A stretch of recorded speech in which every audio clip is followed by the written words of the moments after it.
Très étrange ça.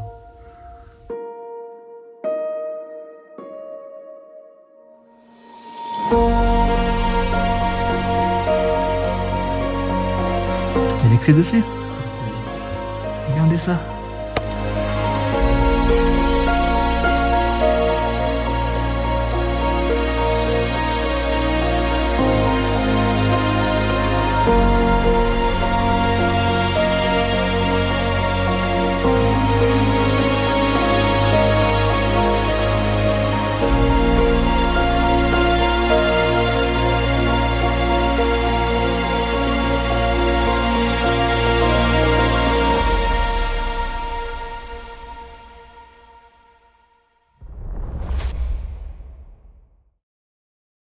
La façade avant est tombée, s'est effondrée, on peut le constater ici. Par contre, tous les meubles à l'intérieur de toutes les pièces sont restés. Là, c'est la porte d'entrée. On va pas rentrer par là, hein, je pense pas. On va rentrer en escaladant un peu ce tas de débris qui est ici, en essayant d'être très prudent. Alors, on sait pas trop pourquoi ça s'est effondré ici.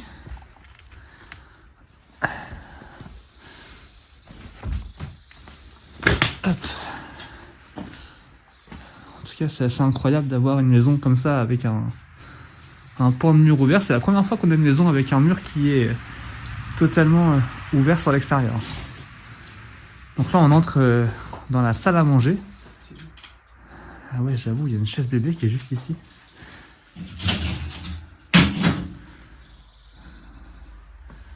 On a l'armoire. Attendez, je vais prendre ma lampe torche parce qu'il y a encore plein d'objets dans l'armoire.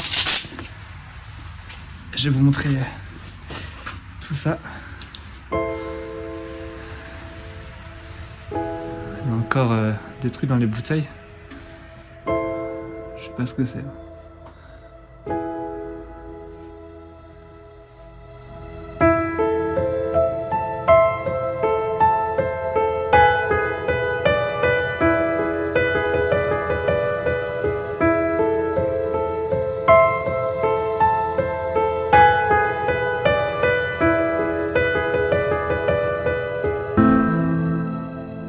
On va aller voir de l'autre côté, ici.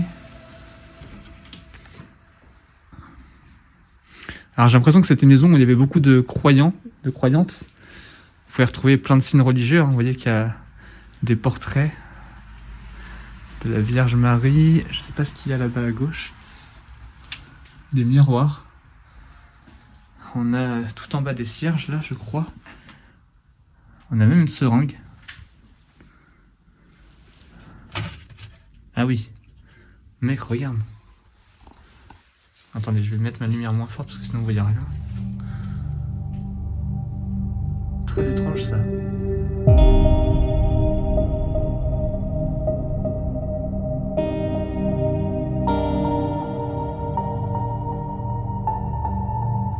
Bon les amis, on continue la visite de cette maison.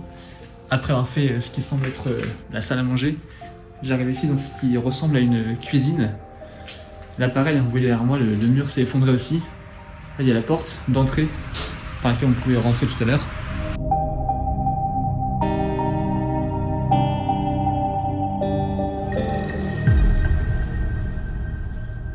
Tout est resté sur place dans cette maison.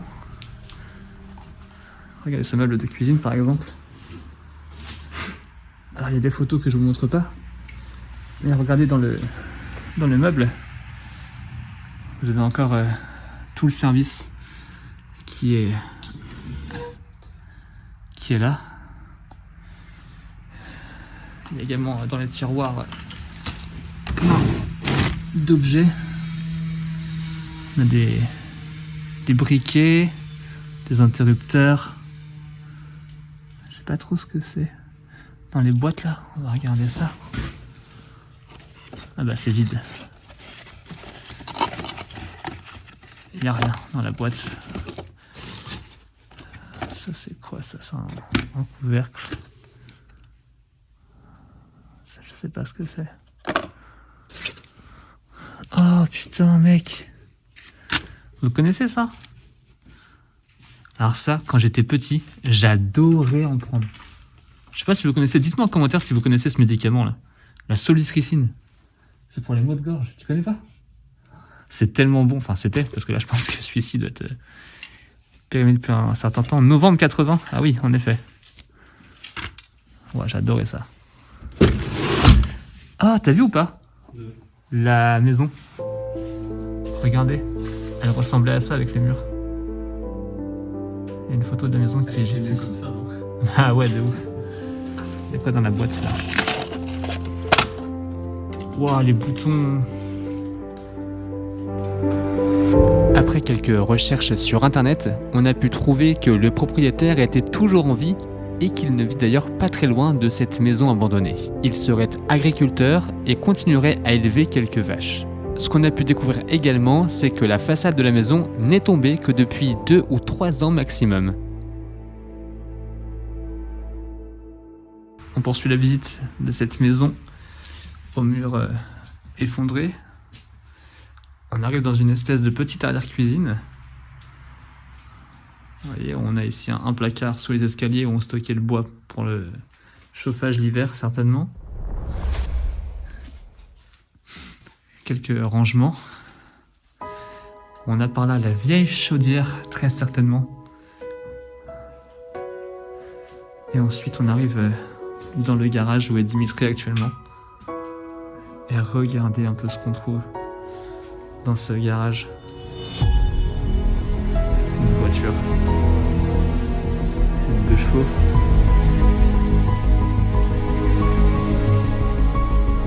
Vous voyez que ça fait un moment qu'elle n'a pas roulé. On a le certificat d'assurance qui date de 94.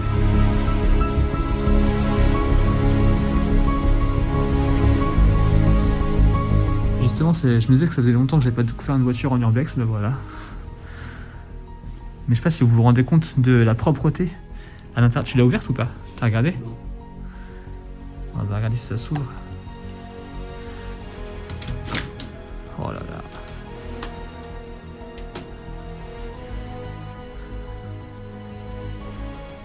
Je sais pas si vous voyez à quel point c'est propre. Pour vous montrer, regardez. Il n'y a pas de poussière qui s'échappe. Bon, après, ça sent pas le neuf non plus. Hein.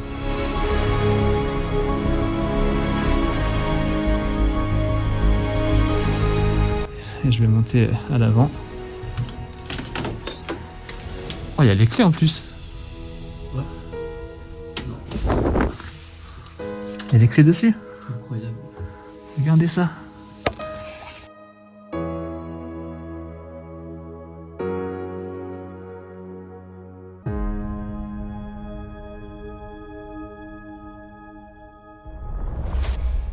On va maintenant monter à l'étage de cette maison. Alors on va être prudent parce que comme vous avez pu le constater, des fois ça s'effondre. Hein. Le mur est totalement effondré. Regardez-moi ces papiers peints. Franchement, je suis totalement fan. Vous le savez. Hein. C'est un de mes kiffs. Très très vintage, très années 60, 70. Et on arrive au premier étage. On a certainement... Oh là là.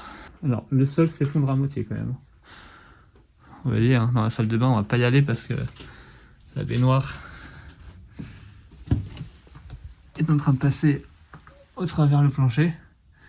Et qu'il y a un gros trou par là-bas. Donc on va éviter d'aller par là. Par contre, juste ici, on a une chambre. Et alors ça m'a fait flipper quand je suis arrivé tout à l'heure. Regardez. On a... je pense que c'est la Vierge. En tout cas, un symbole très religieux qui est posé ici. J'ai cru que quelqu'un était assis en train de me regarder tout à l'heure. Vraiment, j'ai eu très très peur. On a cette vieille armoire normande là. Et on a le lit.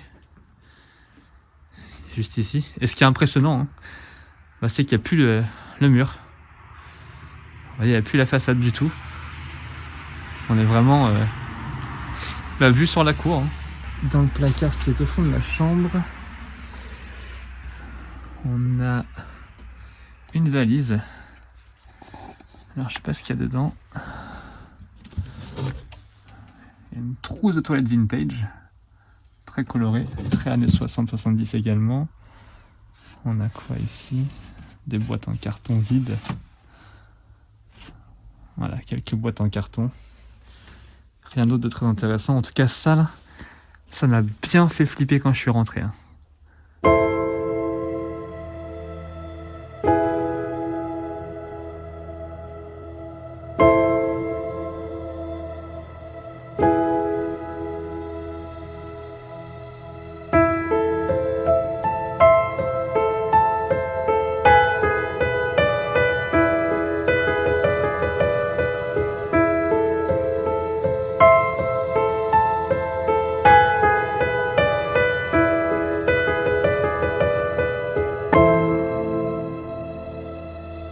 On a une autre chambre tout au fond de ce couloir, avec au fond de celle-ci un landau vraiment typique d'époque. Je suppose qu'il n'y a rien dedans. Ah si, coucou, on a une poupée. Ah, ça va, celle-ci elle ne fait pas peur comme poupée. Et on a une autre chambre donc tout au fond de cette pièce, avec ce grand lit. Toujours beaucoup de symboles religieux, hein, vous voyez sur la table de chevet. On a Jésus-Christ. On a une croix aussi qui est accrochée au mur au-dessus du lit. Ça se faisait beaucoup dans l'ancien temps, hein, d'accrocher une croix au-dessus du lit. Et on a ce fauteuil et ces fleurs. Je sais pas si c'est des vrais ou des fausses. Ça ressemble à des vrais. Défraîchis. Après, les roseaux, ça a besoin que de très peu d'humidité pour continuer à vivre. Donc ça m'étonnerait pas que ce soit des vrais. Et on a cette armoire. Alors, qu'y a-t-il dedans? Je ne sais pas. On va regarder ça ensemble. Tac. Je calme bien la lumière. On a du linge de maison. Torchons, serviettes, peut-être des draps ou des têtes d'oreiller. Là, on a une petite table presque de chevet. À l'intérieur, il n'y a plus rien. On a ici un placard avec encore des vêtements qui sont protégés de l'humidité ici. Là, on a une espèce de gros manteau contre le froid. On en a bien besoin parce qu'il fait pas très chaud là. Je sais pas si on n'est pas loin des 0 degrés ce soir pendant qu'on explore. Et vous avez dans l'autre partie de l'armoire, bah là aussi encore hein, des vêtements qui sont présents là. Ça s'ouvre pas cette porte là. Vous le voyez, hein, ce sont des vêtements qui sont accrochés ici dans cette armoire. Au niveau de cette chambre, je termine par cette petite table de chevet. Est-ce qu'on peut ouvrir? Ah putain, ça m'a fait flipper sa mère. Vous savez très bien, je déteste les poupées en urbex, mais alors là, ah, c'est glauque à souhait. Attendez, je vous mets bien la lumière. Parce que là, ça vous éclabousse un peu. Regardez ce qu'il y a là-dedans. Je déteste ça. Vraiment, je déteste. J'aime pas les poupées en urbex, ça me fait flipper. J'ai pas de phobie des poupées, mais franchement... Oh. Bref, voilà. Ah bah, on a le thermomètre là, regardez, on est à... Je sais pas si vous voyez. Vous voyez pas, hein. On est à 1-2 degrés là, à peine, à l'intérieur hein, de la maison. Ici où les murs sont clos.